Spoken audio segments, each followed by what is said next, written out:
Hello అండి. ఇప్పుడు crispy మురుకులు తయారు చేసే విధానం చూద్దాం. ఇది చాలా ప్రాంతాల్లో చాలా రకాలుగా తయారు చేస్తారండి.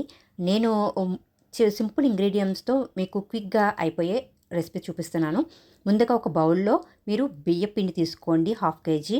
మీకు ఎంత కావాలంటే అంత క్వాంటిటీ తీసుకోండి. డ్రైదే తీసుకున్నాను. దాంట్లో బేసన్ శనగపిండి పావు కేజీ, ఇంకా రోస్టెడ్ చనా దాల్ వేయించిన శనగపప్పు కూడా పిండిని చేసుకున్నాను 100 గ్రాములు.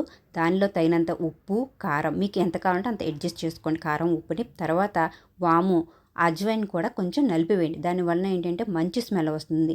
తర్వాత మీరు చేత్తో కానీ, గరిటెతో కానీ ప్రాపర్‌గా మిక్స్ చేయండి. ఒకసారి మిక్స్ చేసిన తర్వాత దానిలో మనము కాగబెట్టిన నెయ్యి గానీ, నూనె గానీ ఏదైనా యాడ్ చేయాలనమాట. అప్పుడు ఏంటంటే మనం చేసే మురుకులు క్రిస్పీగా వస్తాయన్నమాట.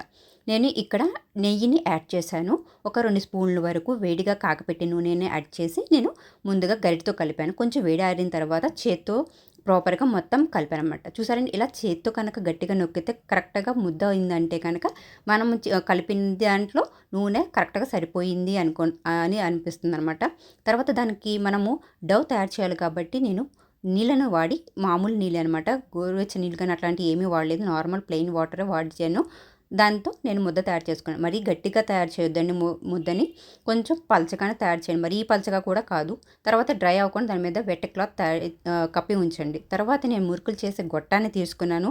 దానికి నూనెని అప్లై చేశాను. దానిలో ముందుగా తయారు చేసుకున్న మన ముద్ద నుండి ఒక చిన్న పోర్షన్ తీసుకుని దానిలో స్టఫ్ చేసి మురుకులు తయారు చేస్తానమాట. మీరు డైరెక్ట్‌గా కనుక వస్తే కనుక మీరు డైరెక్ట్‌గా వేడి వేడి నూనెలో కూడా వేసేసి మురుకులను తయారు చేసుకోవచ్చు. నేను ఏంటంటే పాలిథీన్ షీట్ మీద ముందుగా తయారు చేసి పెట్టుకుని తర్వాత ఒకేసారి హాట్ ఆయిల్‌లో ఏస్తున్నాననమాట. ఇలా కూడా చేసుకోవచ్చు అనమాట.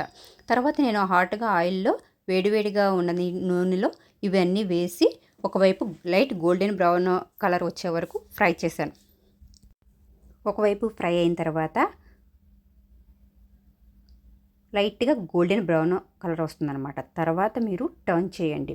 కొంచెం గోల్డెన్ బ్రౌన్ వచ్చిన తర్వాత టర్న్ చేసిన తర్వాత ఎక్కువసేపు కుక్ అవ్వకలేదండి. అది ఆల్రెడీ కుక్ అయ్యి ఉంటుంది కాబట్టి ఒక 2 మినిట్స్ ఫ్రై చేయండి. ఫ్రై చేసిన తర్వాత మీరు డిష్ అవుట్ చేసుకోవచ్చు. పేపర్ వేసిన టిష్యూ పేపర్ వేసిన ప్లేట్‌లో కానీ తీసేసి కొంచెం సేపు ఆరనివ్వండి. కంప్లీట్‌గా చల్లారిన తర్వాత కనుక మీరు చూస్తే కనుక క్రిస్పీ అయిన మురుకులు మీకు రెడీ అవుతుందన్నమాట. Perfect snack item. పిల్లలు కూడా చాలా ఎంజాయ్ చేస్తారు తినడానికి.